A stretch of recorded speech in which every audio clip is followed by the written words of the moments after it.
Assalomu alaykum hurmatli o'quvchilar. Bugun sizlar bilan rezistorlar haqida amaliy mashg'ulot o'tkazamiz. Amaliy mashg'ulotdan oldin nazariy qism bilan tanishib o'tsak. Rezistor nima? Rezistor bu elektr tokiga qarshilik ko'rsatuvchi kuchlanishni va tok kuchini cheklash yoki bo'lish uchun mo'ljallangan passiv elektron qurilma hisoblanadi. Bu barcha elektron qurilmalarning asosiy elementlaridan biri hisoblanadi.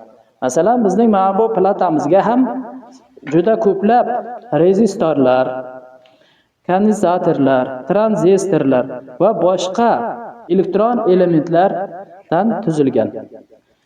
Barcha bizning elektr jihozlarimizda ko'pchiligida asosiy element bo'lib xizmat qiladi. Rezistorlar 3 turga bo'linadi. Bularning demak birinchisi uglerod plyonkali rezistorlar hisoblanadi. Uglerod plyonkali rezistorlarimiz keng tarqalgan turlarda hisoblanadi. Chunki bular bu mikrosxemalarni yig'ayotganda asosiy qurilma sifatida xizmat qiladi. Ikkinchi tur rezistorlarimiz metal plyonkali rezistorlar hisoblanadi.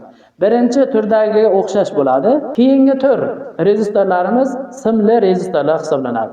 Uglerodli rezistorlarimiz kichik va nozik elektronika, telefon, radio uchun ishlatilsa, bunday simli rezistorlar sanoat uskunalarida, isitish elementlarida yoki yuqori tok o'tadigan kuchli sxemalarda qo'llaniladi. Bu rangli halqalar rezistorning pasporti hisoblanadi. Bu halqalar yordamida biz rezistorning qanday qancha qarshilikka ega bo'lganligini ko'rishimiz mumkin bo'ladi. Hurmatli o'quvchilar, endi rezistorlarni ketma-ket ulashni o'rganamiz. Rezistorlar ketma-ket ulanganda ularning qarshiligi to'g'ridan-to'g'ri ko'payib ketadi. Rezistorlarni ketma-ket ulash bu rezistorlarni birinchi rezistorning oxiriga ikkinchi rezistorning boshini ulash orqali amalga oshiriladi. Biz ushbu rezistorlarni ketma-ket ulash orqali yuqori qarshilik talab qilinadigan joylarda agar kerakli qarshilikda rezistor bo'lmasa, demak bir nechta rezistorlarni ketma-ket ulab kerakli qiymatga erishishimiz mumkin. Kamchiliklari: agar zanjirdagi bitta rezistor uzilsa yoki ishdan chiqsa, butun zanjirda tok oqimi yo'qoladi. Har bir qo'shimcha rezistor umumiy qarshilikni oshiradi. Shuning uchun ma'lum kuchlanishda oqim kamayadi. Hurmatli o'quvchilar, sizlarga savol. Agar siz o'zingizni zanjirdagi elektron deb tasavvur qilsangiz, ketma-ket ulangan rezistorlar orqali o'tish siz uchun qanday tuyuladi? Javoblaringizni izohlarda kutib qolamiz. Hurmatli o'quvchilar, xulosa qilib aytadigan bo'lsak, ketma-ket ulanishda tok oqimi o'zgarmas, kuchlanish esa har bir rezistorning qarshiligiga qarab taqsimlanishi va umumiy qarshilik esa barchasining yig'indisiga teng bo'lishi kelib chiqadi. Bu oddiy, ammo elektron sxemalarda keng qo'llaniladigan muhim ulash usuli hisoblanadi. Mana shu hozirgi ketma-ket ulashi rezistorlarning ulanishi. Bu elektron sxemalarning asosiy ulanish usullaridan biri. Hurmatli o'quvchilar, mana shu elektronika bo'yicha, mana shu amaliyot bo'yicha yoki boshqa tajribalar bo'yicha quyidagi adabiyotlarda yana ham qiziqarli tajribalar, qiziqarli ma'lumotlar keltirib o'tilgan. Sizlarga ham ushbu adabiyotlardan keng foydalanishni, o'qib o'rganishni tavsiya qilamiz. Hurmatli o'quvchilar, endi darsimizni tajriba qismini o'tkazamiz. Tajriba qismini o'tkazishimiz uchun bizga kerak bo'ladigan tok manbai, ampermetr tok kuchini o'lchash uchun, voltmetr tok kuchlanishini o'lchash uchun va qarshiliklarga ega bo'lgan, ma'lum qarshiliklarga ega bo'lgan rezistorlar to'plami kerak bo'ladi. Buni bajarishdan oldin quyidagi narsalarga e'tibor qilishlaringizni so'rab qolardik. Ampermetr rezistorlarga ketma-ket ulanadi. Voltmetr esa parallel ulanadi. Mana shu narsaga e'tibor qilishingiz kerak bo'ladi. Hurmatli o'quvchilar, endi tajribani boshlaymiz. Mana bizda 3 ta rezistor ketma-ket ulangan.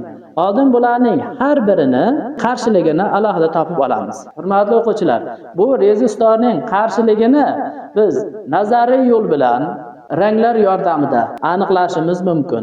Hamda amaliy yo'l bilan ham aniqlash mumkin. Ushbu formula yordamida biz tok kuchi va kuchlanishi yordamida rezistorlarning yoki boshqa o'tkazgichlarning qarshiligini aniqlaymiz. Hurmatli o'quvchilar, endi tajribamizni boshlaymiz. Buning tajribani boshlashdan oldin ampermetr, voltmetr to'g'ri ulanganligiga ishonch hosil qilishimiz kerak. Boya aytganimizdek, ampermetr rezistorlarga ketma-ket ulanadi, voltmetr esa parallel ulanadi. Mana parallel. Tok manbayini qo'shadigan bo'lsak, bulardan tok o'ta boshlaydi. Rezistordan ham tok o'tadi va qarshilikka uchraydi.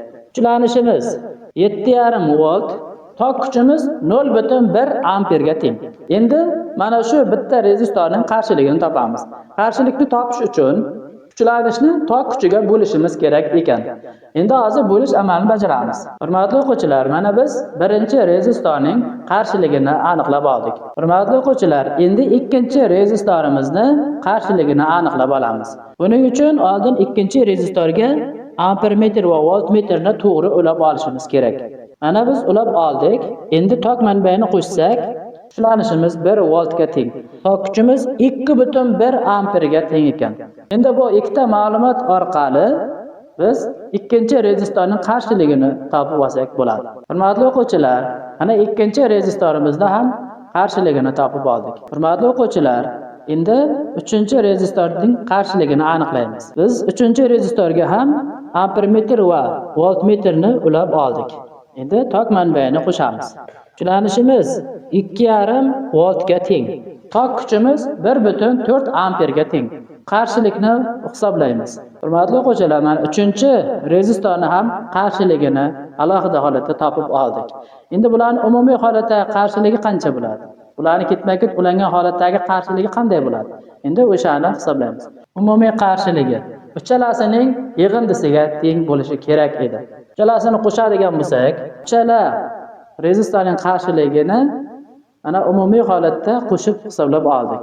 Endi tajribaning ikkinchi qismi ham bor. Bu ikkinchi qismida uchalasi ketma-ket ulanganda bularning qarshiligi qanday bo'ladi? Endi bularni uchalasini mana ketma-ket ulab turib, ularning oxiriga va boshiga tok manbalarini ulaymiz.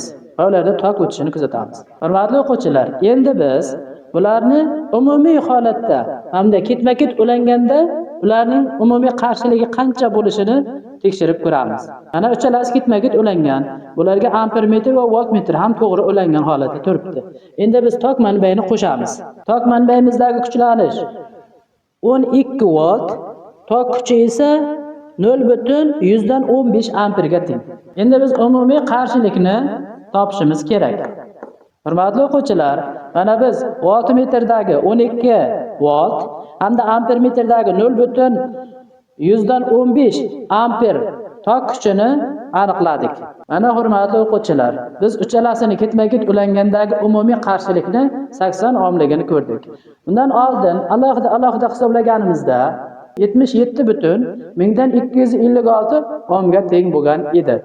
Endi bizda ozgina xatolik bo'ldi, chunki ampermetrda ham, voltmetrda ham, manbada, o'tkazgichlarda yoki bo'lmasam mana buning mana bu simlarida ham o'zining xususiy qarshiligi bor. Bularda ham tok o'tayotganda qarshilikka uchraydi. Mana shuning hisobiga rezistordagi haqiqiy qarshilik bilan biz hisoblagan qarshilik orasida ozgina farq qiladi. Mana shu yo'l orqali boshqa rezistorlarni ham qarshiliklari aniqlanadi. Hozirgi hayotimizda elektrsiz tasavvur qila olmaymiz. Elektron qurilmalarning asosini esa rezistorsiz tasavvur qila olmaymiz. Rezistorlarning ulanishini, ularning fizik tuzilishini, ularning vazifasini bilsak, biz juda katta bilimga ega bo'lamiz. Hurmatli o'quvchilar, rezistorning o'rnini bosuvchi qurilmalar mavjudmi? Bularning o'rnini bosadigan boshqa qurilma yasash mumkinmi? Javoblaringizni izohlarda kutib qolamiz.